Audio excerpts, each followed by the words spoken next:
Shalom, salam sejahtera dalam nama Tuhan Yesus Kristus. Kita bertemu lagi pada kesempatan ini.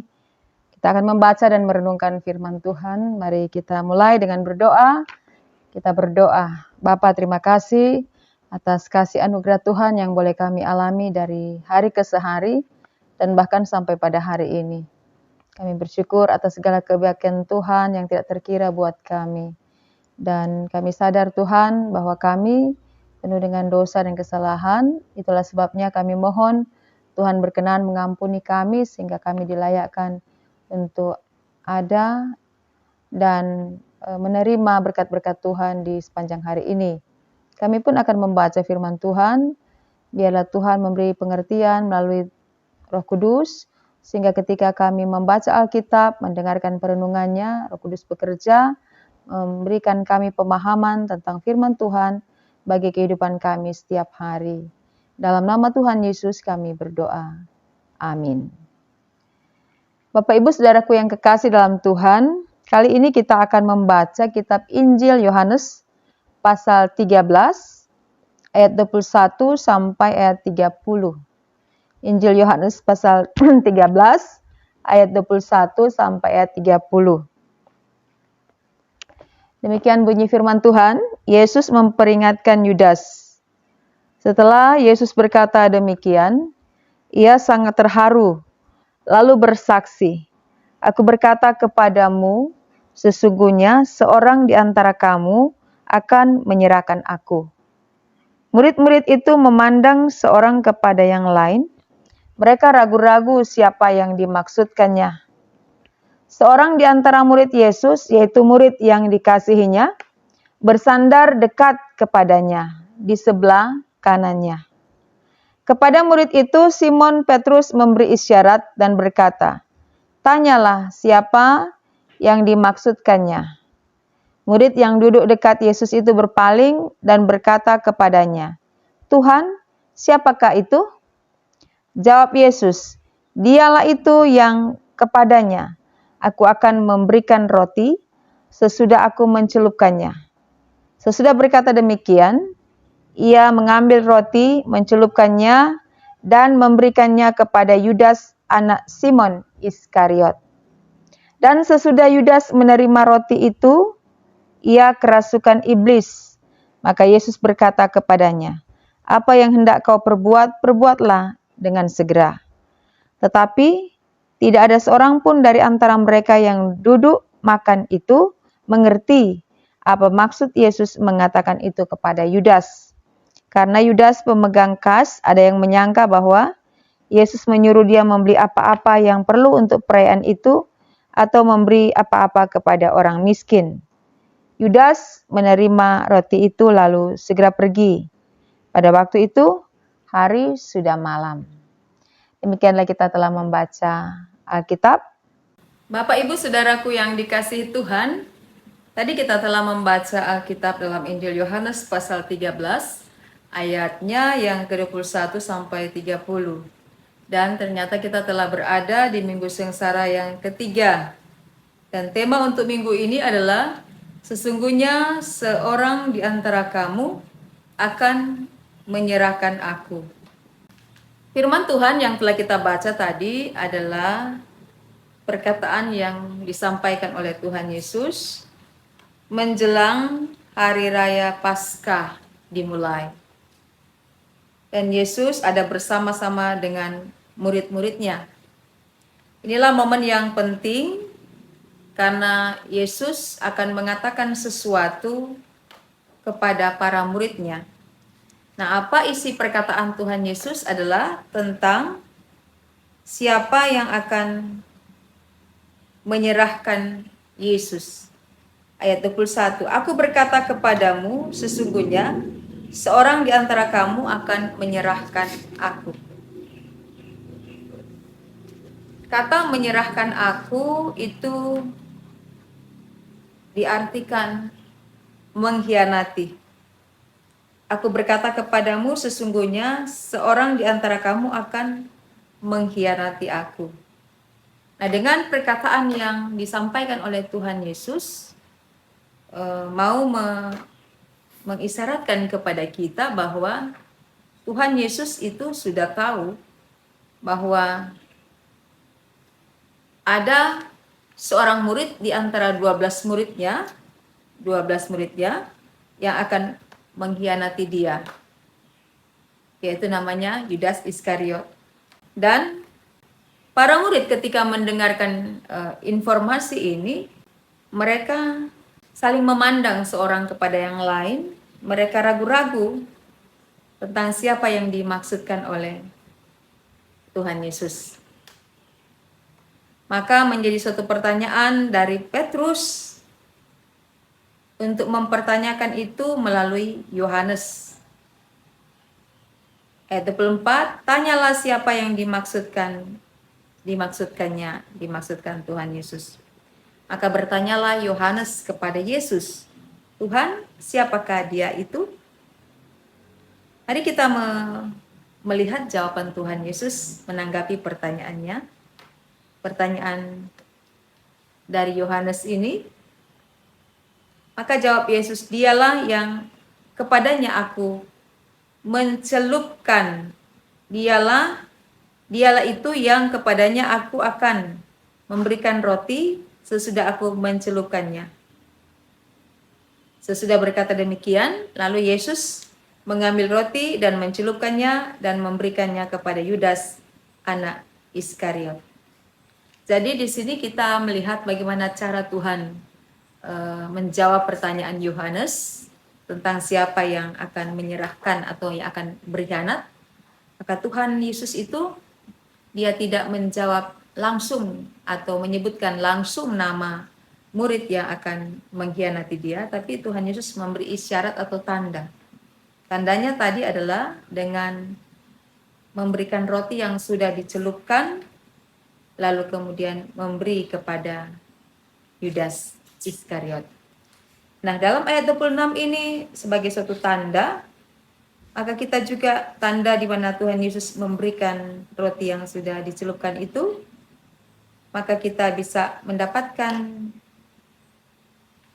maksud atau firman yang sama dalam Mazmur 41 ayat 10.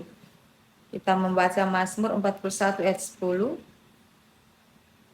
Bahkan sahabat karibku yang kupercayai, yang makan rotiku, telah mengangkat tumitnya terhadap aku. Jadi ada kesejajaran di sana bahwa sahabatku berarti orang terdekat daripada Yesus. Sahabatku orang terdekat, tetapi telah berubah menjadi orang yang jauh, atau telah berubah menjadi lawan. Yang pertama adalah sahabat, kemudian berubah menjadi lawan, yang menentang, yang mengangkat tumitnya terhadap aku, yang sudah tidak sama, tidak seiring sejalan, sudah berbeda pandangan dan pendapat. Tuhan Yesus telah memberi tanda tanpa menyebutkan nama siapa yang akan mengkhianati dia.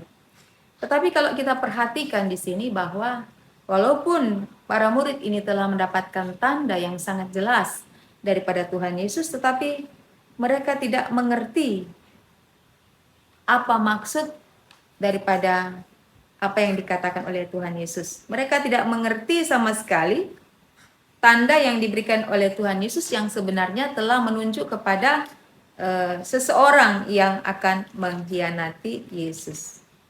Yesus sudah tahu siapa yang akan mengkhianatinya.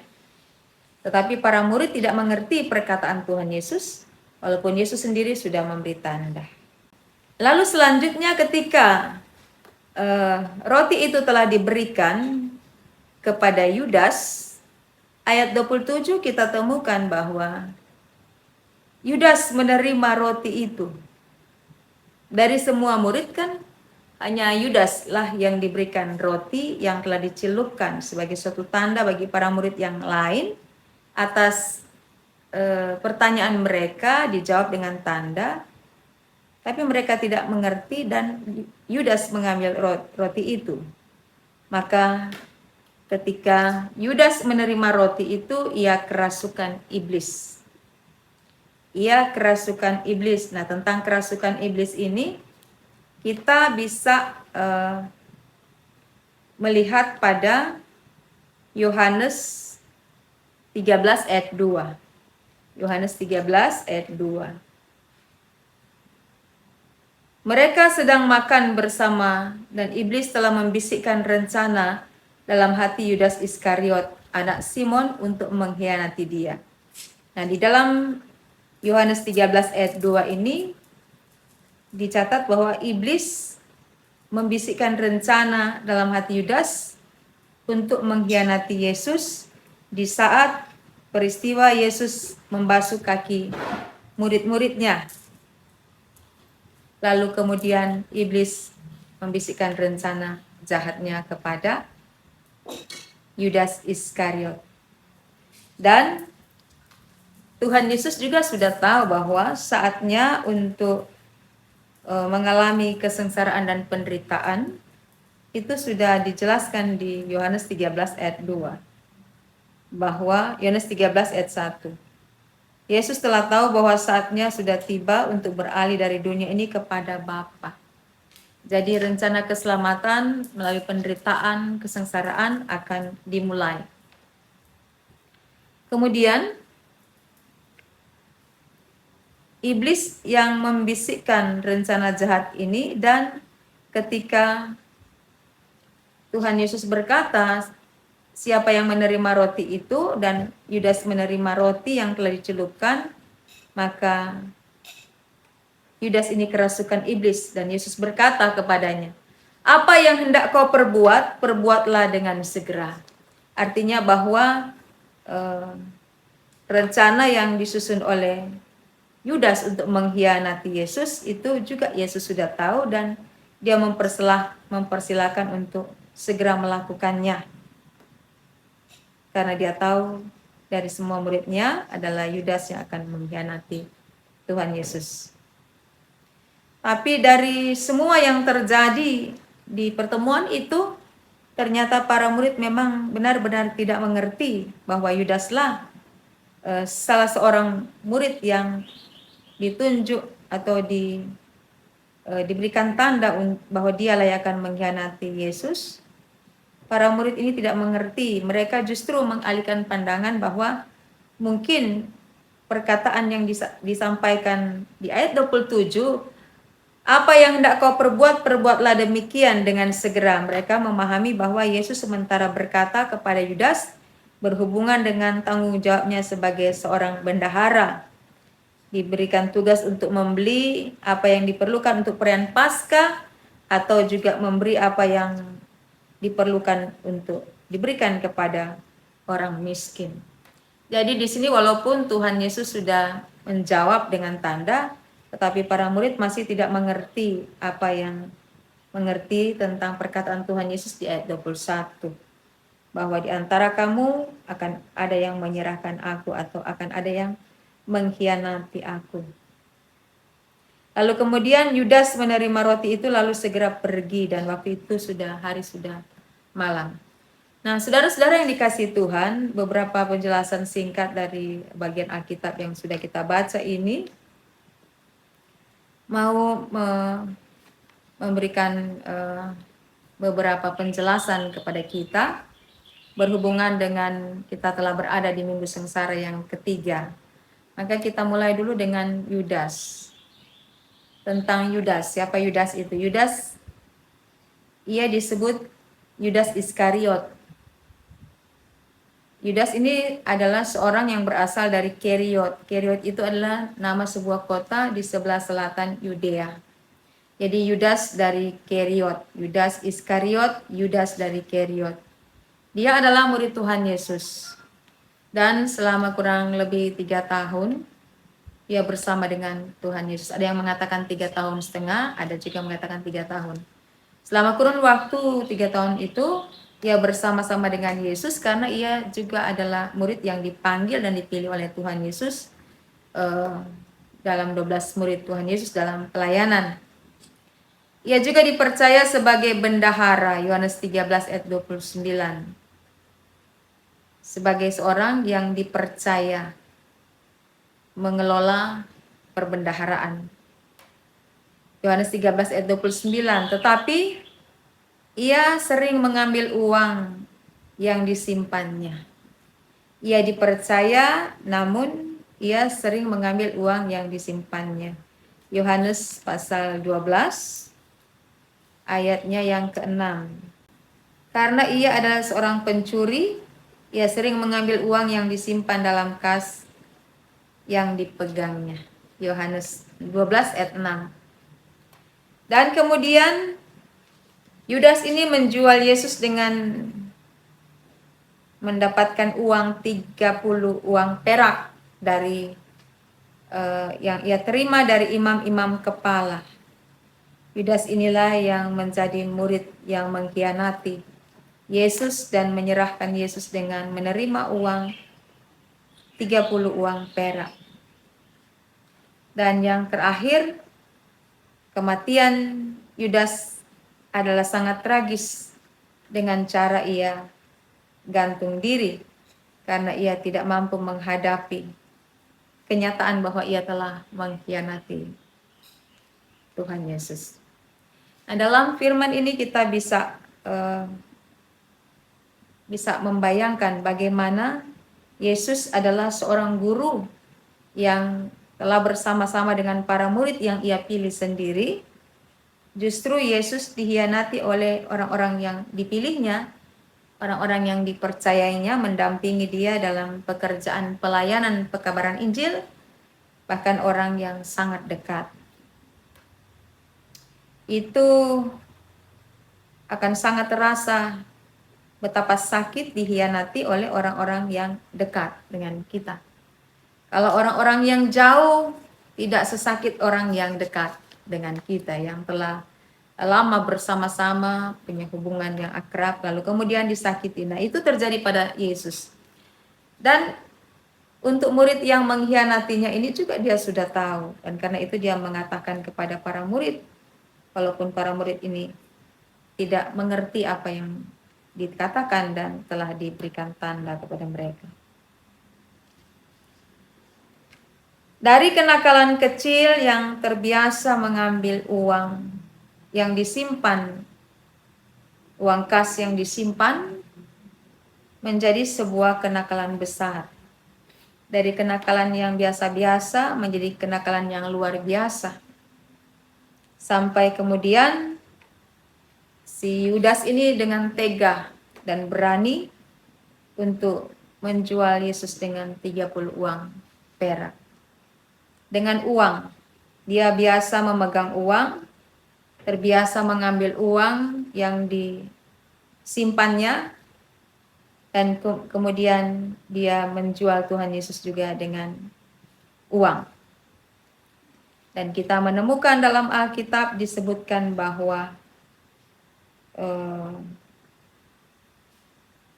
akar segala kejahatan adalah cinta uang.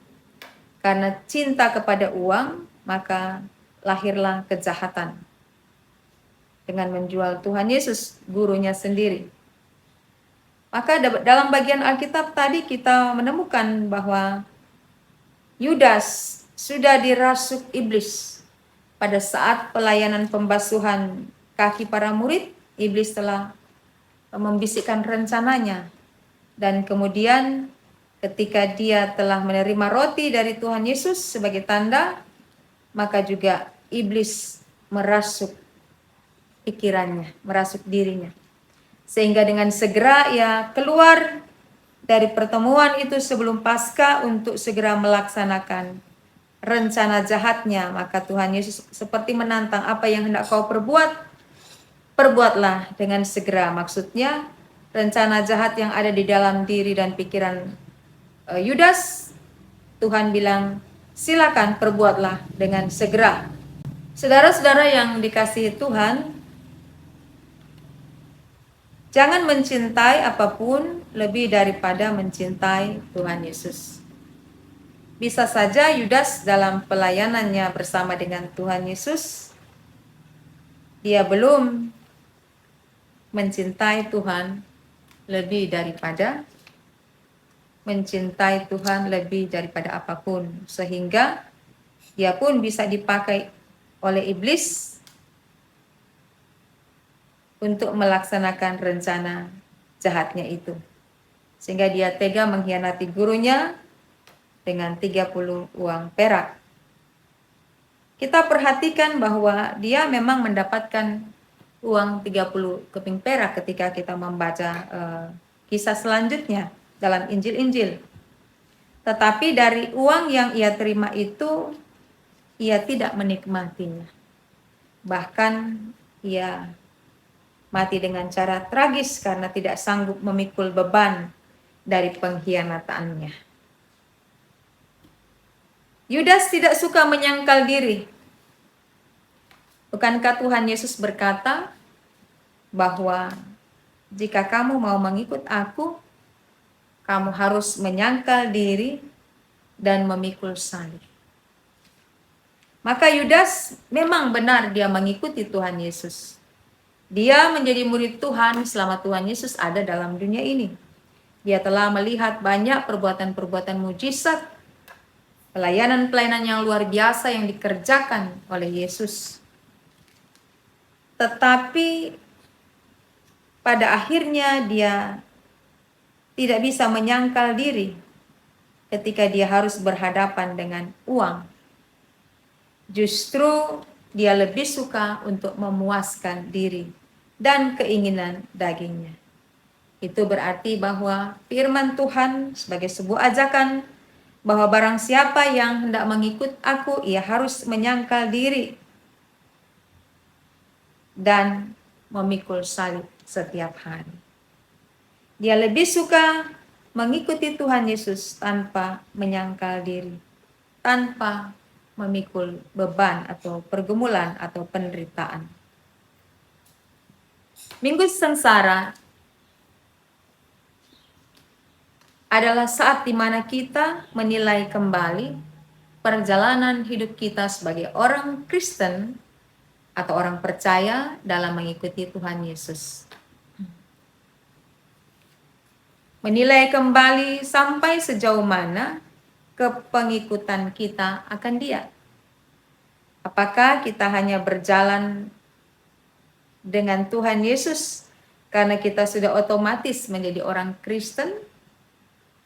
Atau hanya sebatas supaya kita tahu firman, tapi ketika kita dituntut untuk mengutamakan Dia, mencintai Tuhan lebih daripada apapun, maka kita melihat itu sebagai sesuatu yang berat untuk daging kita, sehingga kita dilemahkan dan memberi peluang untuk iblis bekerja di dalam kita.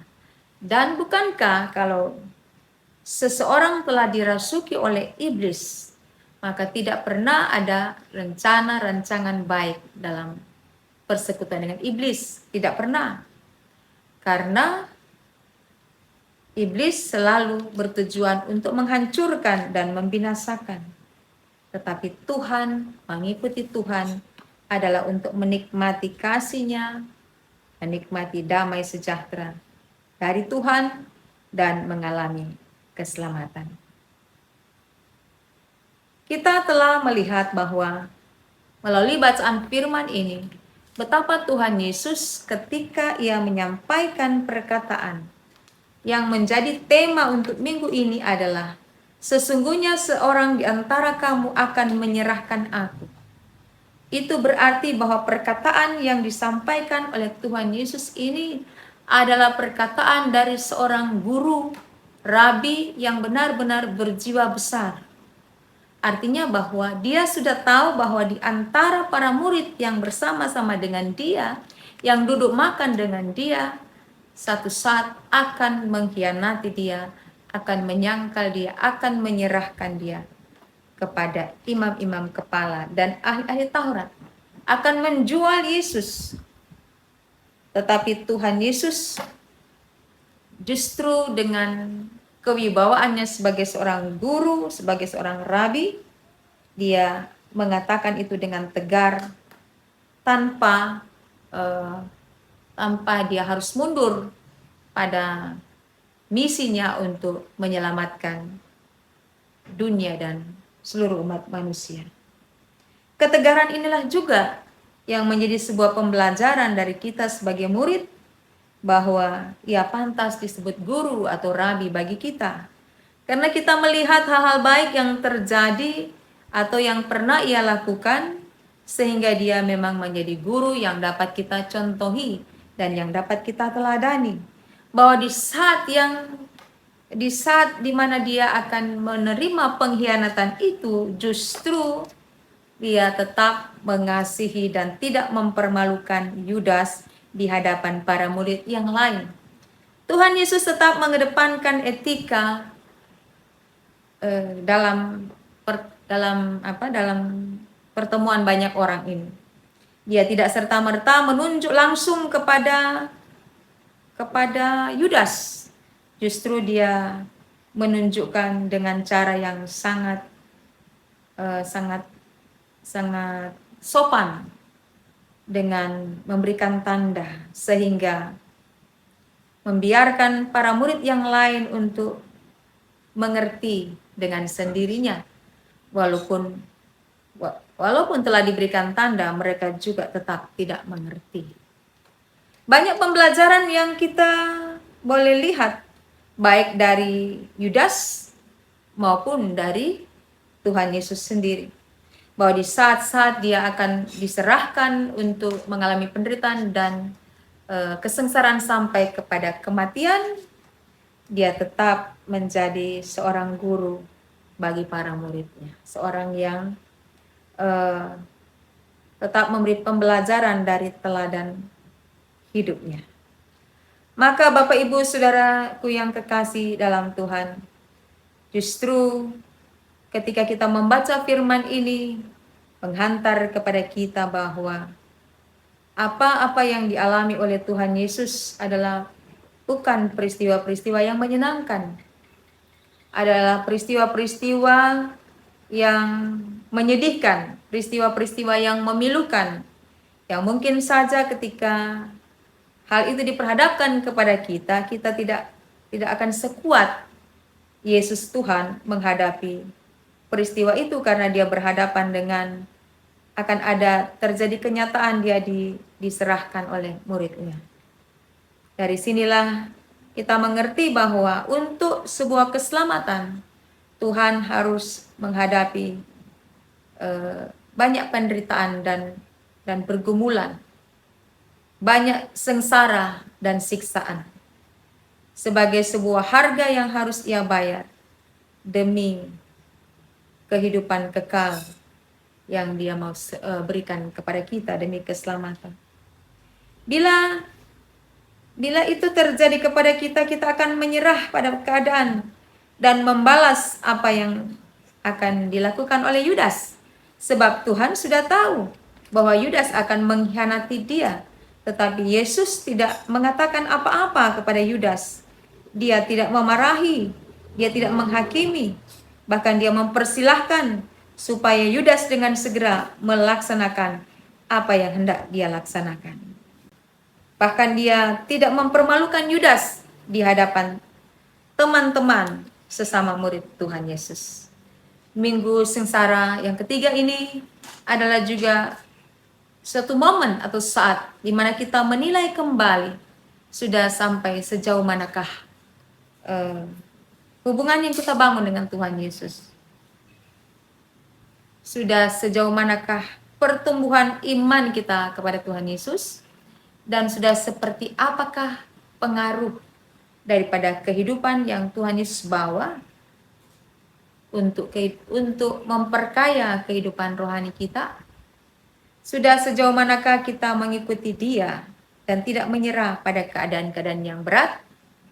Ataukah kita tetap bertahan dalam Kristus, tidak meninggalkan Dia, bahkan tidak mengkhianati Dia ketika kita menghadapi hal-hal yang sukar, hal-hal yang sulit sehubungan dengan iman kita, kepercayaan kita kepada Tuhan?